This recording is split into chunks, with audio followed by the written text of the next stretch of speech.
Hi, ഇന്നൊരു Ramadan special carrot പൊളയുടെ recipe ആയിട്ടാണ് ഞാൻ വന്നത്. ക്യാരറ്റ് ക്ലീൻ ചെയ്തെടുക്കുക. ഒരു 1.5 ക്യാരറ്റ് എടുത്തിട്ടുണ്ട്. എന്നിട്ട് ഗ്രേറ്റ് ചെയ്ത് മാറ്റി വെക്കുക. ഇനി ഒരു പാനിലേക്ക് നെയ്യ് ഒഴിക്കുക. എന്നിട്ട് അണ്ടിപ്പരിപ്പിട്ടൊന്ന് ഫ്രൈ ആയി വരുമ്പോൾ നമ്മൾ ഗ്രേറ്റ് ചെയ്ത് ക്യാരറ്റ് ഇട്ട് കൊടുക്കുക, ഏലക്കാപ്പൊടി ഇട്ട് കൊടുക്കുക, ഒരു 2 ടേബിൾ സ്പൂൺ പഞ്ചസാര ഇട്ട് കൊടുക്കുക, നന്നായിട്ട് മിക്സ് ചെയ്തിട്ട് മാറ്റി വെക്കുക. ഇനി 2 മുട്ട എടുക്കുക, അതിൽ ഏലക്കാപ്പൊടി ഇട്ട് കൊടുക്കുക, 2 ടേബിൾ സ്പൂൺ പാൽപ്പൊടി, 1 ടേബിൾ സ്പൂൺ മൈദ, പിന്നെ ഒരു 1.5 ടേബിൾ സ്പൂൺ പഞ്ചസാര ഇട്ടിട്ട് നന്നായിട്ടൊന്ന് ബീറ്റ് ചെയ്യുക. ഇനി നമ്മുടെ ക്യാരറ്റിൻ്റെ മിക്സ് മുട്ടയിലേക്ക് ഇട്ടിട്ട് നന്നായിട്ട് മിക്സ് ചെയ്തിട്ട് മാറ്റി വെക്കുക.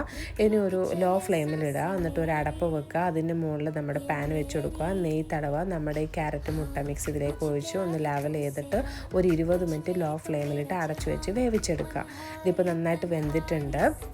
നമുക്ക് അടുപ്പ് ഓഫാക്കാം. ഇനി ഒരു 10 മിനിറ്റ് റെസ്റ്റ് ചെയ്യാൻ വെക്കുമ്പോൾ ഉണ്ടല്ലോ സൈഡൊക്കെ ഇളകി വരും. എന്നിട്ട് നെയ്യ് തടവിയിട്ട് തിരിച്ചിട്ടിട്ട് നമ്മുടെ പ്ലേറ്റിലേക്ക് ഇട്ട് കൊടുക്കുക. നമ്മുടെ ക്യാരറ്റ് പോള റെഡി.